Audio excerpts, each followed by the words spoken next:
Okay, I'm putting this. This is going to be a hold.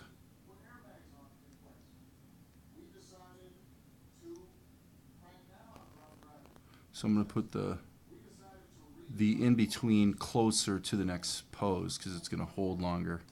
And I'm actually going to put it in the center.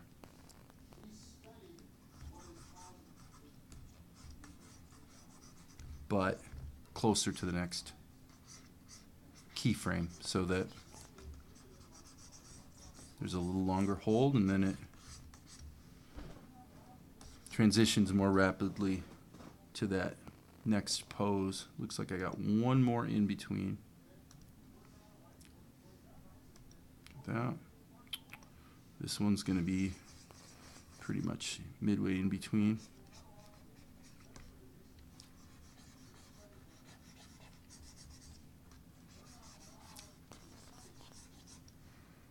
File, save all. Let's go probably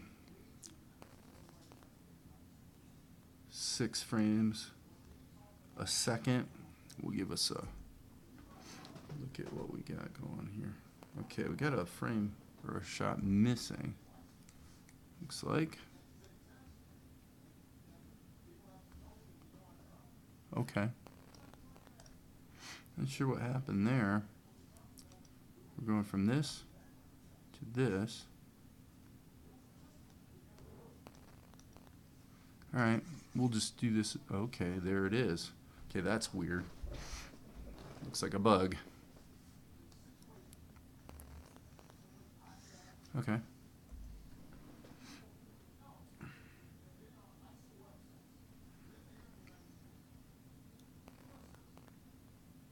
Okay, that's good.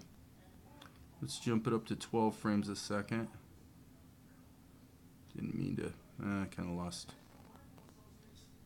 the contact with the mouse there, or I should say with the stylus. Okay, not bad. Okay, now I want to actually reframe it again.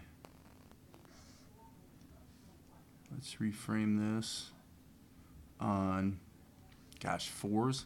Let's do 4s so we can kick the frame rate up to the normal 24 frames a second. Okay, so now we see exactly what we expect to see, and we can go ahead and in between it again if we want to. And I'm gonna go ahead and just do this whole thing on 2s.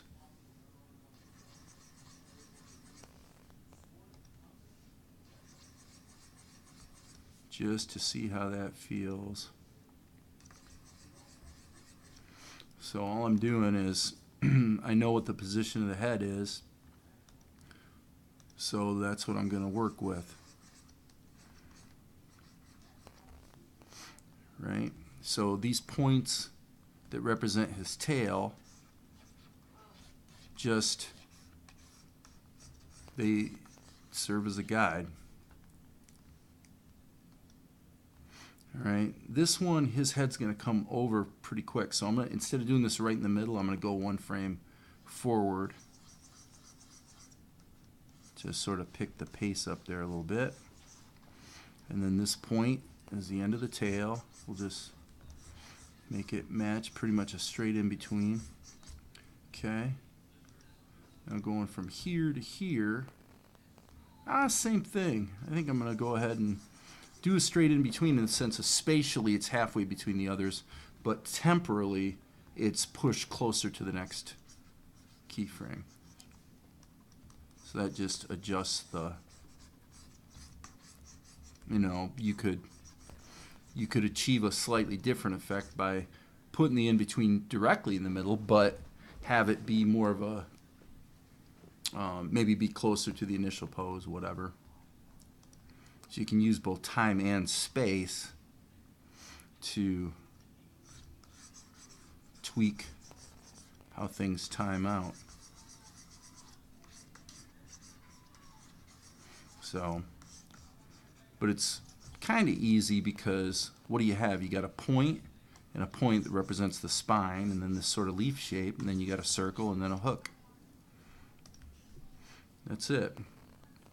Same thing here. I'm going to do a straight in between, in other words, in the middle, but I'm going to push it temporarily closer to the next key. And you know, I'm learning as I go. We'll see how that feels. I may not be happy with it, but we'll give it a try. Okay, and this one,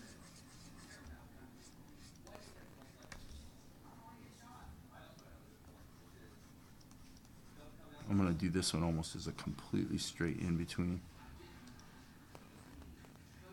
And I think what I'll do on this one is just have him stretch his neck up a little bit, like he's curious about something.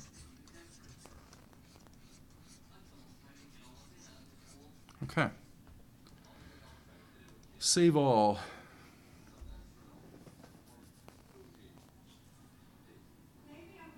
Okay, yeah. So those early ones obviously still need to be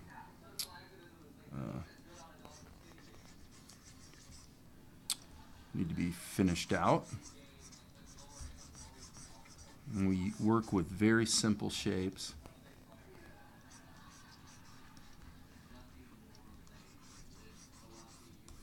So that makes it kind of easy to keep the shape fairly consistent from frame to frame, key to key.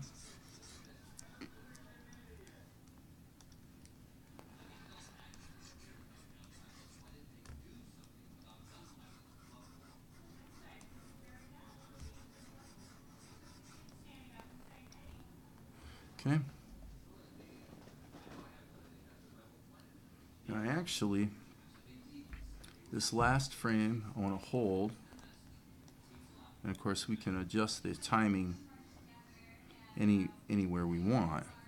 Stretch frames out a bit if we want to make a key hold longer. But this is what I started with. Actually, let me see if I can make this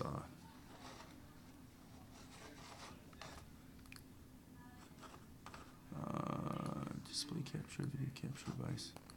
Doesn't look like I can adjust the size of it right now. Oh, it's locked. There we go. Okay, we make this a little bigger. You can see this where I kind of mapped out all the timing of these keys and then figured out where the in-betweens go. So get that back out of the way so you don't have to look at me. All right, so now let's go up to the top. Let's get his eyes in there.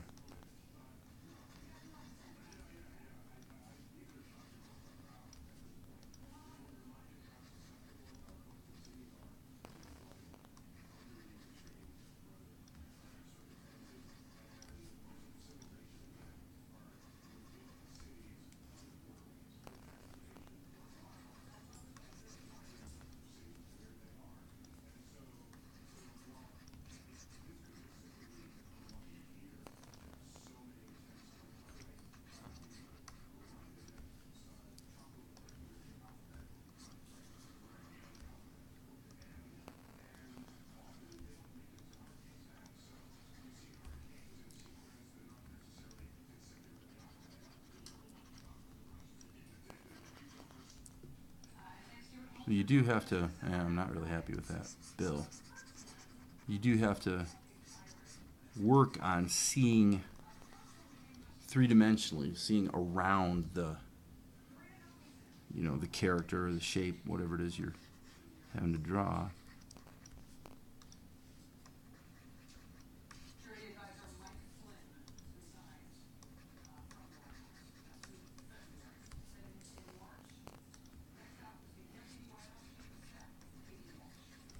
All right.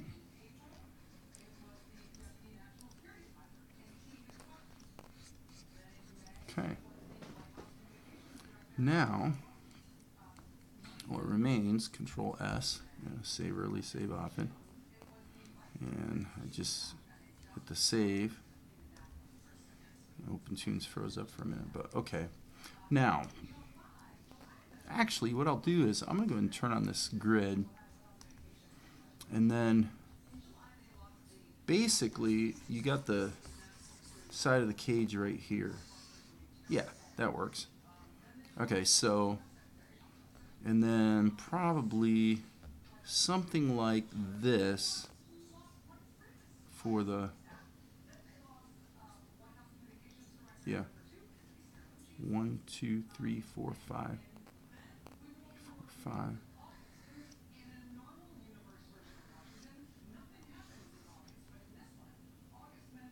3, 4, 5. Are you listening to Rachel over there? Is that Rachel? She can't hear me, apparently. I think she's watching Rachel Maddow. Something controversial, whatever it is. It's always fun. The topic of the week is gun control. It's what everybody seems to be talking about because we don't want to have schools getting shot up and all this sort of thing. Okay, now let's stretch this all down so it goes the full length, and then I'm just going to turn that down halfway. Save all. Having a brewski. Okay, so now back to the top. So the idea here is that whatever your character is that you designed, you know what it consists of. It consists of balls or bulbous shapes of some kind that you do need to try to see in 3 dimensions.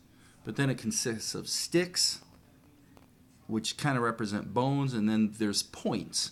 And the points represent the extents of any given appendage or body part or whatever. And as long as you have this, the length of these consistent, and you want to figure out where they go from here to there, then you just draw an arc. Okay, so to give an example of what I mean by that is I'll turn these 2 guys off, turn the grid back off. I'll just save my work here. So if I was drawing an arm consists of a shoulder and an elbow and a wrist and a hand. So let's just say those are our sticks, and our balls are sort of the bulbous or fleshy parts. Okay, and then you try to offset straight or straight lines against curved lines. So this is a straightish line, so we'll make this a curved line. And if you have your copy of Disney animation, The Illusion of Life, then you know that that's a time-honored principle. Okay, so then in the next key, what we want to do is say, let's draw an arc, right? Relative to this, you might have this arc here. So if the arm's going to come over here, one of the good things about animation is everything looks better in silhouette if it's spread out as opposed to a lot of Z-space foreshortening kind of stuff. So you can have foreshortening, like so. If the hand's going to be here, obviously the forearm's going to appear shorter, as it's projected 2-dimensionally, right? Okay, and then the next key, let's say we want to put an in-between, in between those two. Well, your arc's right there, so let's say we put our elbow there, and then we've got to get this to kind of a midpoint. So we got these 2 circles here, so let's just go here, and that sort of defines that shape, right? So the point is, it's actually pretty simple. It's not that hard if you know what the underlying structure is, okay? And then you get this pretty fluid motion going on. Like I said, it's not that hard to get things looking correct if you essentially know what the sticks and the balls and the sticks and the balls and the what I call the bulbous shapes, because everything consists of more or less complex combinations of those basic shapes, right? Okay, so now the problem here is he would be holding on here. Okay, so then this next shape, I'm going to say, well, oops, my bad. I don't want to be there, I want to be here. Okay, I got to check this now. Yeah, darn it. Yeah, I didn't mean to do that. So this is, let's go ahead and fix it early. Let's get right in there and get it fixed. Okay, we can turn that back on. Turn that back on. Let's go ahead and turn on the grid. Okay, so B key. Okay, so see this appears to be a bug because look at this. This is drawing lighter as if it was in this partially transparent layer, but yet you can see I'm clearly in the correct layer. Now it's back to normal. That's kind of weird. Kind of a weird thing going on there.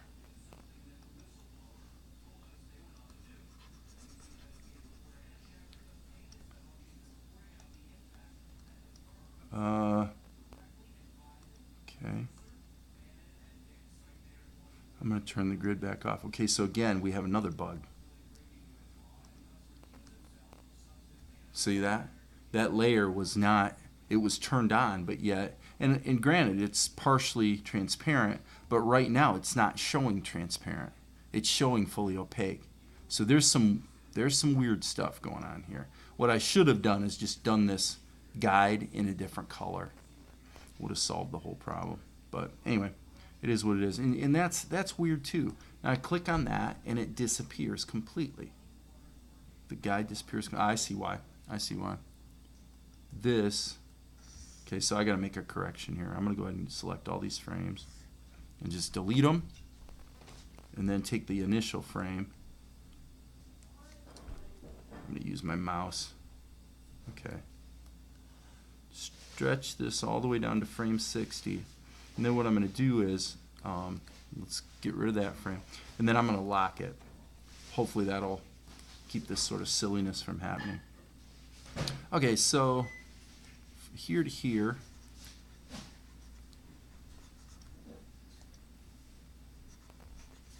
and I'm going to go ahead and leave that there on that frame.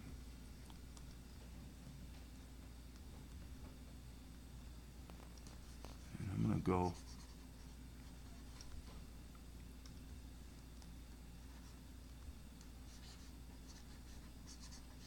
this is all by feel.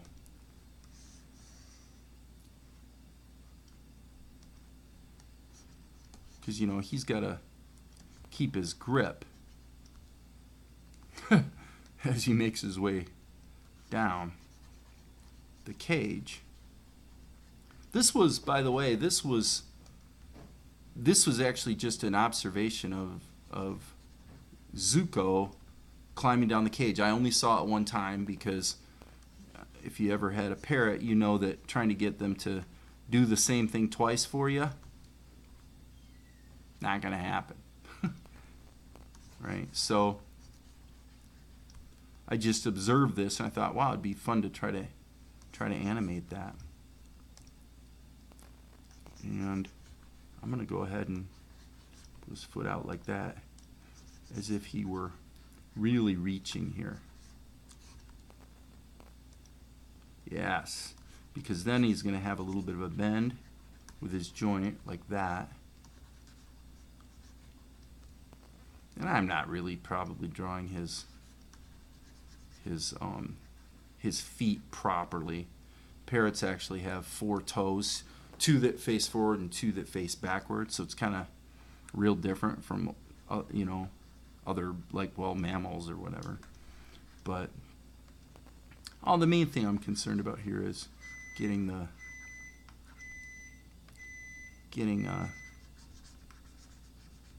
sense of motion that is convincing, right? Oops. Not quite sure what went on right there. You got to be careful with the tablet to sort of click and drag and let go in the correct order. Otherwise you can get in trouble and accidentally drag the interface around. But that's cool. I mean, that gives me the sort of thing I was looking for.